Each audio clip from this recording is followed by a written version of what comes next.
I will be completely frank with you, my kind viewers/listeners. I am not in the Pokemon spirit at all right now, because in a little over 24 hours from the recording of this video, I will be on the set of my final day of shooting the trailer for my movie. And you're thinking, wait, you're shooting a trailer and not just the movie? Well, making movies is expensive, and just one day of shooting, it costs a lot of money. So I am going broke, pretty much just putting this trailer together, and then based off of that, then we will try and get the money for the feature, which I don't think will be that much. Well, in movie terms, in regular people terms, it's still a lot, but in movie terms, it'll be less than nothing, but we'll make it work. Anyway, so I still wanted to make a video because you, the kind viewer/listener, is always in my heart. And I guess at this point, that's a nice little manipulative way to segue into the fact that I have a Patreon in the description, wink wink. But this video is not just me plugging that. This video has two purposes. If you don't care about the movie thing, and you should, then I have found an old replay, which I enjoy quite a bit. It's from 2016, the date, April 3rd, 2016. It's from the SPL Finals. It's from a very different metagame of DPP OU compared to the last several years. I mean, not just in terms of the fact that Latias wasn't around and Doug Trio was still allowed, but just in terms of the way Pokemon were used, or which Pokemon were used even.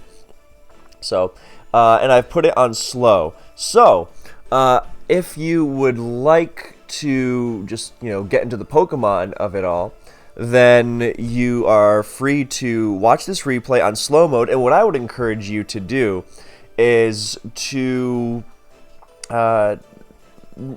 you can speed the battle up if you really just want to see what happens, but then are you really absorbing it? So since the replay will be on slow mode, just slow, not really slow, then you can think about it. You can pause as much as you want, obviously. I would encourage that too. But you can think about what's going to happen next, why what's happened so far has happened, so on and so forth. And at the end of the video, I will, quickly run through it as well. So don't worry, we'll get there. But I also want to use this time to give a little preview of what my movie channel will be like, because since I am running around like a maniac, I have not had time to set that thing up, but I am very excited for it. And I'm so very happy that so many of you are also excited for that little undertaking. I think my first video is going to be a bit, well, I'll wait till the thing starts then, and then I'll just start rambling because, structure,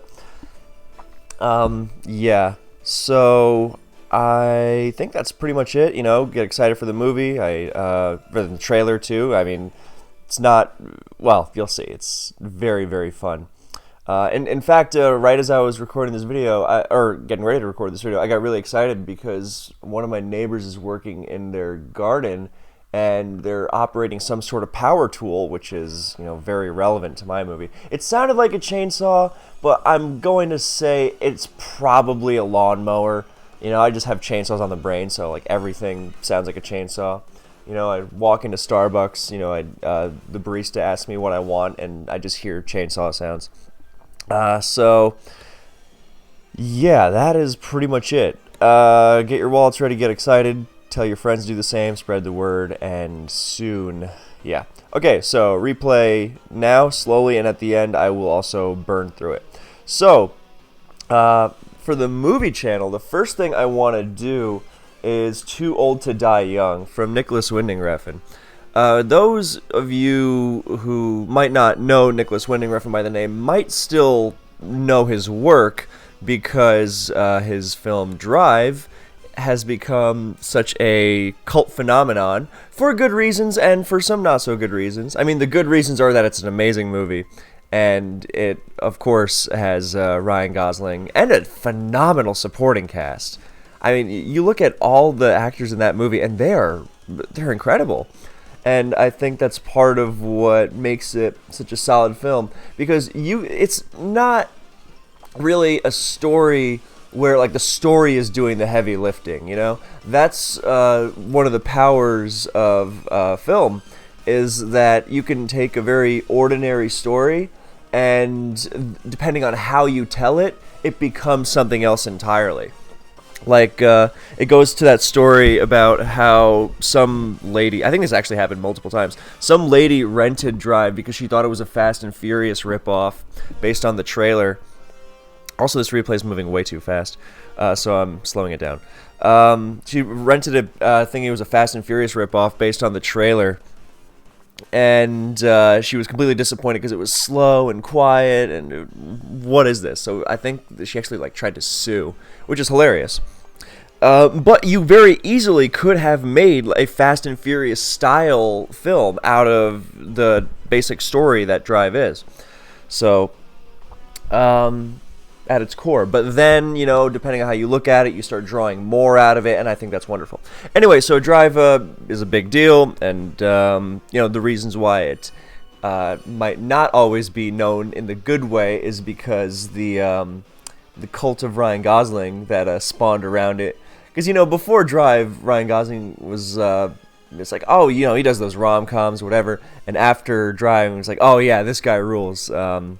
The whole literally me phenomenon. It's such a terminally online phrase. I hate it so much. But it's the basic idea, because he can be relatable, but it's the whole taxi driver thing, where it can be relatable, but it doesn't mean that the stuff he does is good. You shouldn't idolize that.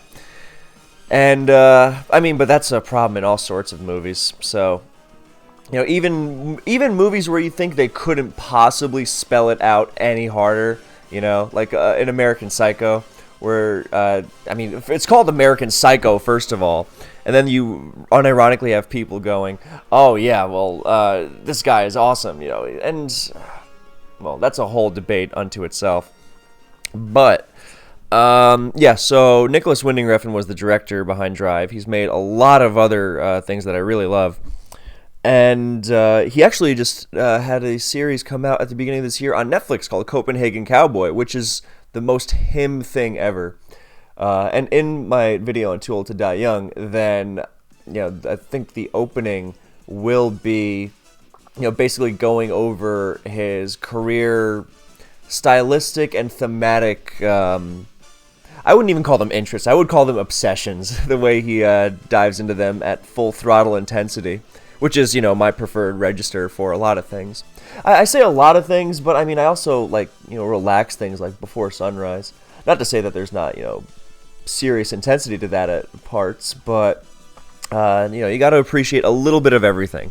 So I think it's very important. You can have your preferences, everyone does, but it is very important to seek out new things and not permanently be in the bubble of information that you're always receiving. Then you get stuck in a loop. You get stuck in a real life algorithm, and it's not good. So, push yourself out of that comfort zone. Watch a movie made before 2000. I had a guy on a film set tell me he doesn't watch movies made before 2000. He should have been thrown out on the spot. Watch movies made before insert year you think is before they made real movies, quote unquote, whatever arbitrary year that is. I remember a couple years ago in the Pokemon scene, I was talking movies with someone, and he was like, oh yeah, my friend who was also in the Pokemon scene, he doesn't watch movies made before 1980 or 1970, something like that. I think it was 1980, because they weren't real before that, which is horrible. My favorite movie decade is the 60s. I could, I'm definitely going to make a video about that as well. I've also got a video about the best endings in movie history. Those that really shoot an already great movie into the stratosphere. But to go back to Refn, and I want to make it about Too Old to Die Young, because I think it is a really, really singular piece of, I don't know if you'd call it a film, because it is made as an Amazon miniseries. It's 10 episodes, but it's that whole thing where it's just the one season, and I mean the line between not just like stylistically in that whole 21st century prestige TV looks like movies thing. I hate the term prestige TV, by the way. It's I also don't like it in a film context. Like whenever someone talks about prestige dramas, those are the trappings of those types of films are very, very stuffy and unpleasant, and aiming for something less than artistry, which I don't care for. At least, the so-called prestige TV is really trying to, do something other than, get awards, even if, it has its own sets of trappings. But yes. So, so I really think, the line between the whole miniseries and cinema thing is being blurred because, so many movies are, streamers now. I mean, even like bigger movies are just getting released. They have like a week of release in theaters or something. But that's not the same thing. And it's like it's only in the U.S. Like Uncut Gems and The Irishman. Those are like Netflix movies. They had like their week of streaming or whatever. Actually, no, I'm not sure about Gems. That might have been that I don't remember if that came out like as part of a deal with Netflix. No, actually, no. That one's A24, I think. So maybe not. But I know like The Irishman had like its week. That isn't a Netflix original. So even like films like that, and when you say, well, do you break it up? I guess this is another video, the difference between miniseries and movies and shit like that. Then, because this is not like a new 21st century phenomenon either. You have things like the television version of Bergman's Fanny and Alexander and Scenes from a Marriage and Face to Face. You have Rainer Fassbinder's Berlin Alexanderplatz, which is, I think, like 15 parts and all of them an hour.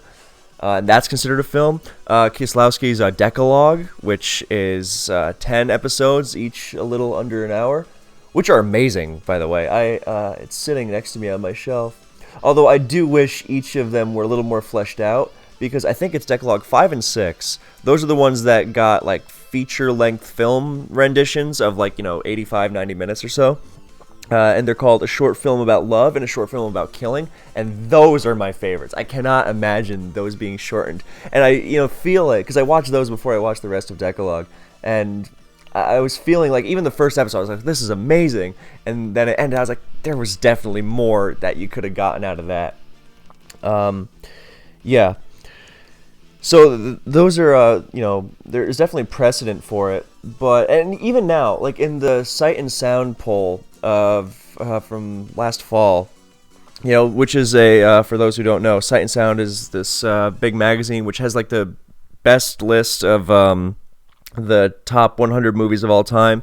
There's a critics list, which is like the main one, and then there is the directors list, which is pretty different from the main one. And it didn't make it onto the list. It was just outside the top 100, but people were nominating Twin Peaks The Return. Like, a lot of people were nominating Twin Peaks The Return as a film to Sight and Sound. And that is an 18-episode, miniseries, limited event, whatever you want to call it. So you get the idea. Cinema miniseries, line really being blurred there. And I do think that it kind of loses its edge as soon as you start to... The line becomes a lot more clear when you start to introduce multiple seasons. I have a lot of serious thoughts on that as well. But yeah, I do really love Too Old to Die. I think it does a lot of interesting stuff. It treads a lot of... it was definitely inspired by The Return, for sure. But it treads a lot of really interesting territory. And I generally like stuff that kind of challenges... maybe interrogates is a stronger word. But, because a lot of people think art is a dirty word. And, I'm not trying to begrudge anyone who likes, silly entertainment. On my shelf, I'm staring at a Jean-Claude Van Damme movie right now.